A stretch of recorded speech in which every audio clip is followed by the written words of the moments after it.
Hello friends,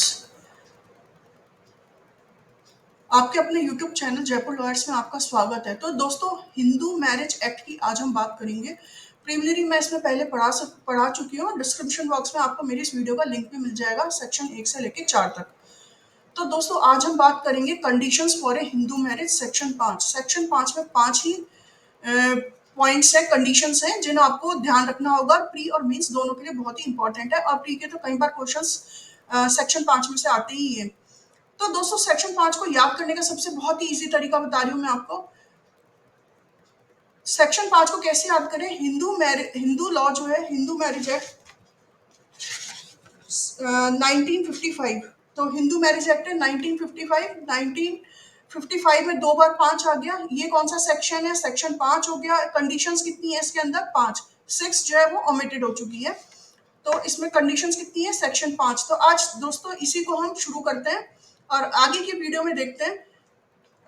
और आगे हम देखते हैं कि कंडीशंस फॉर हिंदू मैरिज की क्या क्या शर्तें हैं। अब दोस्तों, आप कंडीशंस देखने के पहले हम देखते हैं कि आप कहीं ना कहीं रिलेटिव्स में, फ्रेंड्स में, समाज में शादी तो आप लोगों ने अटेंड की ही होगी, घर में भी देखा होगा। अगर आपके बड़े भाई बहन है, कोई रिश्तेदार है, उनकी भी मैरिजेस देखी होंगी, फ्रेंड्स की देखी होंगी, तो उनमें कहीं ना कहीं आपने सुना भी होगा कि हाँ, मेरा ऐसा प्रपोजल आया, ये एज है, ये ऐसा है, ये वैसा है। तो वो सब क्या है हमारे फ्रेंड्स? वो सब है हमारे conditions for a Hindu marriage. Age कितनी होनी चाहिए? लड़की की मिनिमम 18, लड़के की कितनी होनी चाहिए? 21 साल। तो शादी करते वक्त, प्रपोजल्स देखते वक्त जो हम चीजें ये सारी देखते हैं कि लड़की की एज कितनी है, लड़की की एज कितनी है, उसका साउंड माइंड है, वो कोई डिसीजंस ले सकता है या नहीं ले सकता है, वो प्रोहिबिटेड ना हो, भाई बहन ना हो, शर्तें ऐसी हो कि समाज उसके अगेंस्ट में ना हो, तो सपिंड ना हो। तो ये सब जो हम अपने आसपास, अपने परिवार में, समाज में जो चीजें देखते हैं फ्रेंड्स, सेक्शन 5 कुछ भी नहीं है, बस वही चीजों को हमें याद रखना है। Conditions for a Hindu marriage. तो हिंदू मैरिज की आइए अब हम शर्तें देखते हैं। Neither party is a spouse living at the time of marriage. अब मैरिज के समय में क्या होना चाहिए कि स्पाउस ही होना चाहिए, यानी कि उसने पहले से कोई शादी ना कर रखी हो, और शादी अगर हुई भी है तो उसमें डाइवोर्स हो गया हो। और अगर या तो डाइवोर्स हो गया हो या फिर वाइफ की डेथ हो गई हो, तो वो नहीं हो। तो इसका मतलब क्या आएगा? Neither party is a spouse living at the time of marriage. शादी के समय, विवाह के समय कोई दूसरी शादी नहीं होनी चाहिए। Eight the time of marriage neither party in is incapable of giving a valid consent to it in consequence of unsound mind, soundness of mind। तो दोस्तों, इस सेक्शन के बारे में हम क्या बात करेंगे कि इनकेपेबल नहीं होना चाहिए। क्या? साउंड माइंड होना चाहिए, जो प्रॉपर्टी के डिसीजंस ले सके, मैरिज के डिसीजंस ले सके, मैरिज की गंभीरताएं उन्हें सोच समझ सके। ठीक है, तो इसमें क्या आ जाएगा? अनसाउंडनेस ऑफ माइंड नहीं होनी चाहिए। How capable of giving a valid concern होनी चाहिए। Has been suffering from mental disorder नहीं होना चाहिए ऑफ सच काइंड और to such an extent as to be unfit for a marriage and the procreation of children. क्या होना चाहिए? Valid concern होना चाहिए, उसका किसी दबाव में, प्रेशर में, जबरदस्ती नहीं होनी चाहिए। Marriage has been suffering from mental disorder, कोई बार बार उसको दौरे ना पड़ते हो। ठीक है फ्रेंड्स, और काइंड और to such an extent as to be unfit for marriage, के लिए फिट होना चाहिए, वैलिड कंसर्न होनी चाहिए, उसको समझ होनी चाहिए कि क्या क्या उसके ऊपर रिस्पॉन्सिबिलिटीज आने वाली है।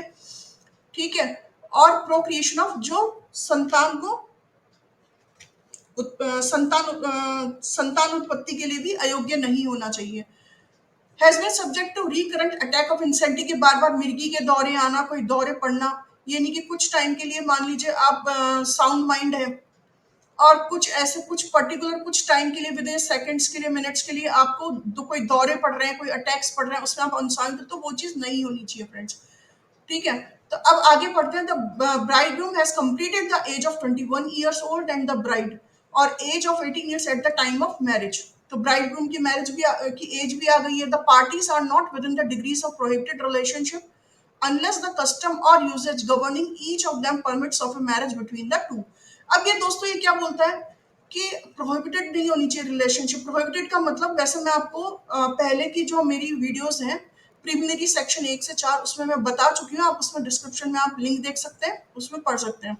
प्रोहिबिटेड का फिर भी मैं एक बार को बता सकती हूँ कि जो आपके नातेदारी भाई बहन ब्लड रिलेशनशिप इनमें नहीं होने चाहिए, और अगर होते हैं और आपके कस्टमर आपका समाज उन्हें अलाउ करता है तो ही वो मान्य होगी, वैलिड होगी। The parties are not sapinda of each, sapinda नहीं होनी चाहिए अनलेस द कस्टम और usage governing each of them permits of a marriage between the two. और सपेंड रिश्तेदारी नहीं होनी चाहिए, कस्टम और मतलब आपकी मदर के भाई के बच्चे हो गए, आपके मामा के बच्चे हो गए, ताऊ चाचाओं के बच्चे, अगर आपको कस्टम वो चीजें अलाउ करता है तो ही वैलिड मानी जाएगी, नहीं तो वैलिड नहीं मानी जाएगी दोस्तों।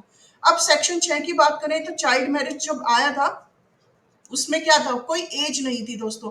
अब क्या है, एज आ गई है 18 ईयर्स, मिनिमम 18 ईयर्स लड़की के लिए, और लड़के के लिए 21 ईयर्स, तो ये ओमिटेड हो गया है क्योंकि उस टाइम चाइल्ड मैरिज होती थी, शादी की कोई उम्र तय नहीं थी।